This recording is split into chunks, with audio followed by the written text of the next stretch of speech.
la bauxite guinéenne a toujours eu cette dimension très géopolitique. Et récemment, avec la guerre russo-ukrainienne, on voit encore la bauxite de Guinée révéler toute son importance stratégique. Parce qu'en fait, la plus grande usine d'aluminium d'Europe aujourd'hui, c'est l'usine qui se trouve à Augenich, en Irlande, qui appartient à Rusal. Et cette usine fournit près de 85% aujourd'hui des capacités de production des usines d'aluminium d'Europe. Et l'essentiel, 70% de la bauxite qui alimente cette usine vient de la Guinée, dans les mines de Rusal, à Kindia et dans la région de Sangaredi. Donc aujourd'hui, la Guinée détient la clé du fonctionnement de l'usine d'Augenich en Irlande. Et cette usine est indispensable pour l'industrie aéronautique européenne.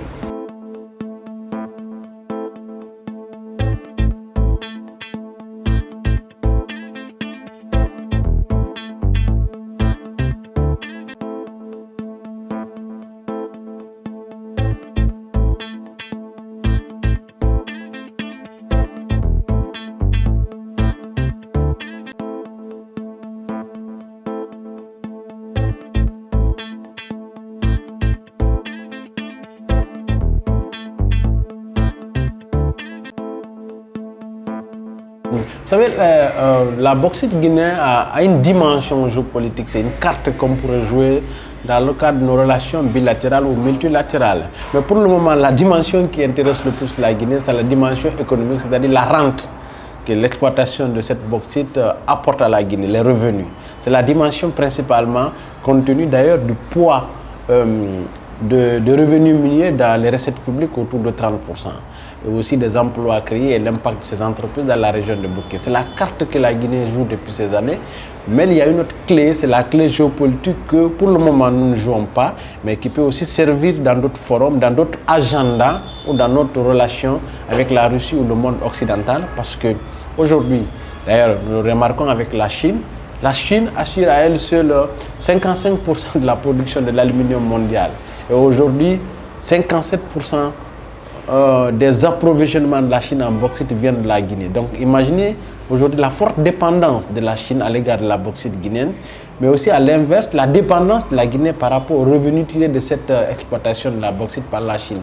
Et donc vous voyez, c'est un peu plus complexe, mais je pense que nous avons un élément en main qui est la bauxite, qui peut à la fois générer des revenus, mais aussi qui est une ressource stratégique dans le contexte actuel du monde.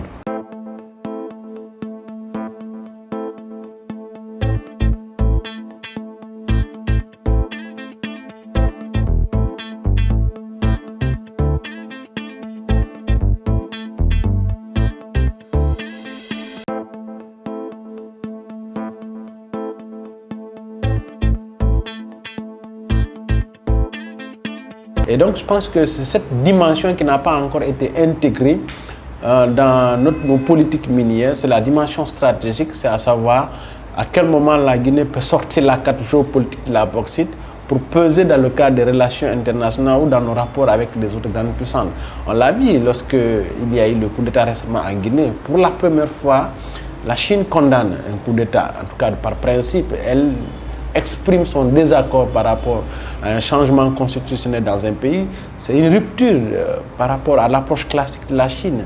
C'est ce qui explique aussi la forte dimension stratégique aujourd'hui du Simandou dans les relations internationales, parce que le Simandou, c'est la plus grande mine de fer encore non exploitée dans le monde. Et la Chine a besoin de Simandou pour en fait booster dans les années à venir, ou en tout cas assurer la survie de l'acierie, de son industrie de métallurgique.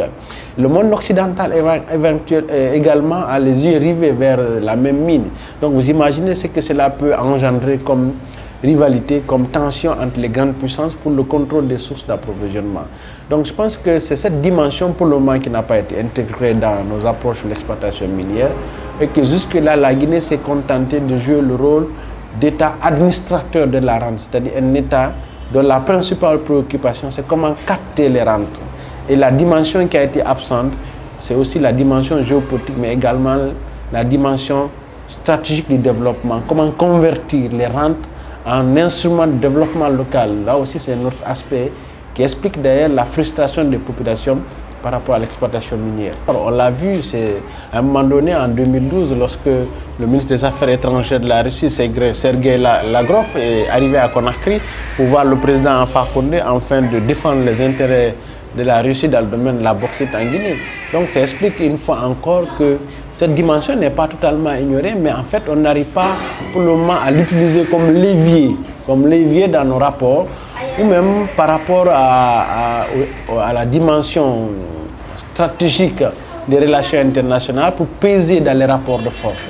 Cette dimension pour le moment qui est absente, c'est comment convertir le levier de la bauxite en instrument de rapport de force dans les relations internationales.